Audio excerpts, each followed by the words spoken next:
Yo, yo, yo, how about you basketball? We are back once again with the absolute best basketball commentary on the whole planet. You dig?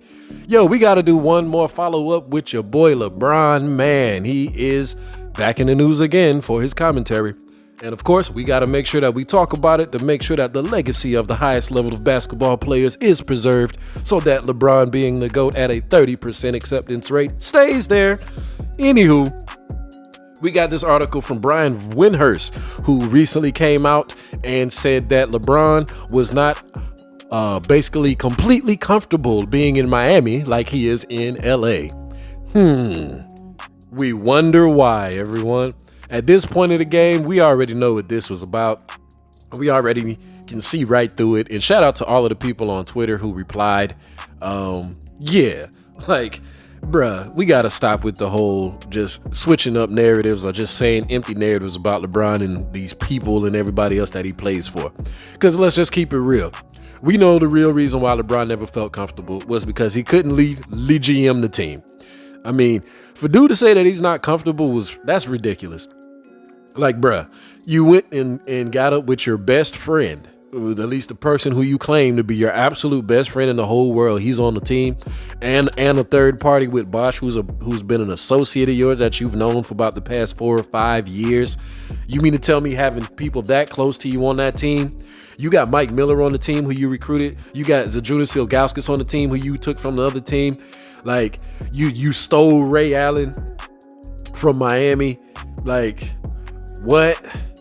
You got all of these people on your team. You playing with Juwan Howard, who you knew earlier before you even got to the league and shit. Like, you got all of these people on your team in an organization that's basically going to win you a championship, and you still don't feel comfortable, bruh. What? Like, this is why LeBron is not the GOAT type stuff, man. Like, bruh, you are getting everything handed to you at the absolute highest level, man. And after getting everything handed to you at the highest level, you still don't feel comfortable? Like, what? Now, I'm gonna say this, and I think this is just some weird kind of psychological stuff. I'm gonna put on my Skip Bayless hat. But I honestly feel like LeBron was traumatized a little bit from when he was in Cleveland, to be somewhat fair.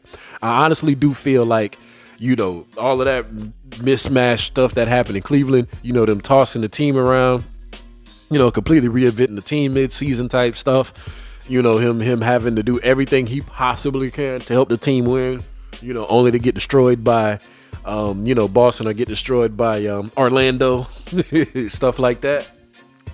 I honestly do feel that because he was under incompetent leadership in Cleveland, he just went the total opposite direction with it and just saying, yo, if I can't have major influence, I don't even want to be a part of it because I'm not listening to people who basically gonna run my career into the ground. So from that angle, I do understand why he has transformed himself into LeGM. But him being LeGM, as we have seen, is not perfect. He's a basketball player first and a GM second.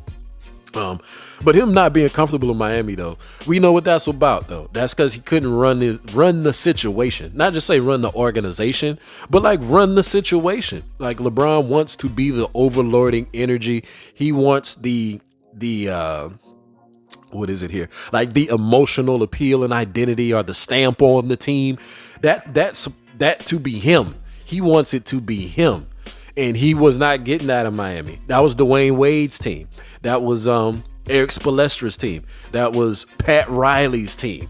There's a very clear pecking order and a very clear identity with that Miami organization that was not gonna let LeBron just come in and stamp his name all over it like it was his organization. And that was a part of why LeBron didn't feel comfortable, because he wanted to be somewhere where wherever he ended up going, that's gonna be his legacy. That's gonna be his trophy, so to speak. His situation.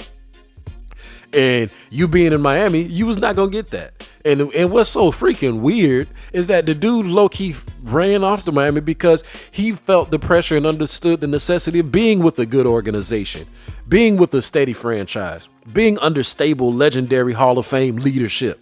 Everybody for years was talking about, oh, he need to get with Coach Spoelstra. Popovich. LeBron would win a whole bunch of championships if he had Michael Jordan's coach. If he just had even George Karl maybe. But LeBron always just getting these crappy nobody coaches, and that's why he can't be great. Like, hell, just let him even get Doc Rivers. Somebody, anybody. I remember all of those narratives. And apparently LeBron felt the exact same way too, because of course he tried to get Spo fired. And what happened? The organization, they said no.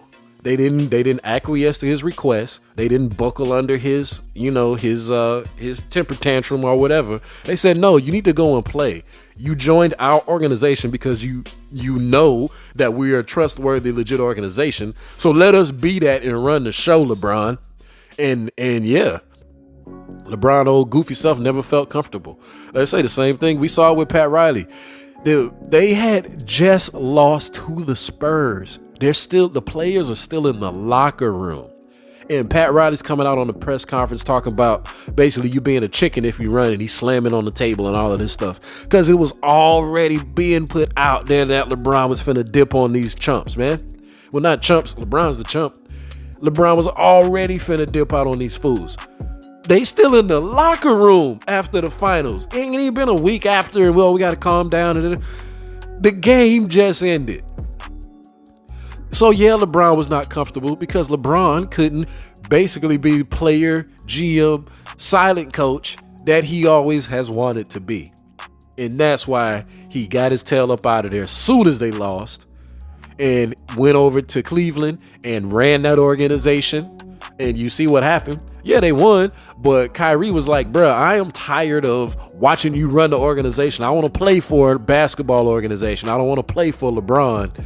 I don't want to play for an organization that's basically just LeBron. I want to play for a real basketball organization. Like, I dedicated my life to the art, as he'd be like to say, of basketball. I want to go, like, say the dude played at Duke with Coach K.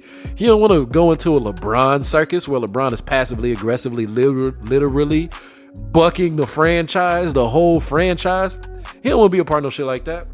But then, of course, he ran his ass to Brooklyn and did the same thing. But another conversation. Just as we have seen, LeBron likes to LeGM because he got out of there in Cleveland once that went sideways because Kyrie left him high and dry for his plan. He ran his behind over there to L.A. LeGM street clothes to the team. Then, of course, LeGM Russell Westbrook because, he's so obsessed with big names and big teams and all of that crap. And here we are. He's comfortable in Cleveland. He's comfortable in LA, basically about to spend the last part of his career essentially losing. And he's okay with that because, of course, his legacy is intact because he got to lay GM and push a couple teams around earlier. And he's ending his career pushing a team around currently. So, hey, he's not comfortable then. I guess he's comfortable being a loser now. Ain't that interesting? Uncomfortable being a winner, but comfortable being a loser. Hey, that's LeBron. Get your stats, bruh. High value basketball. Like, share, and subscribe. Peace.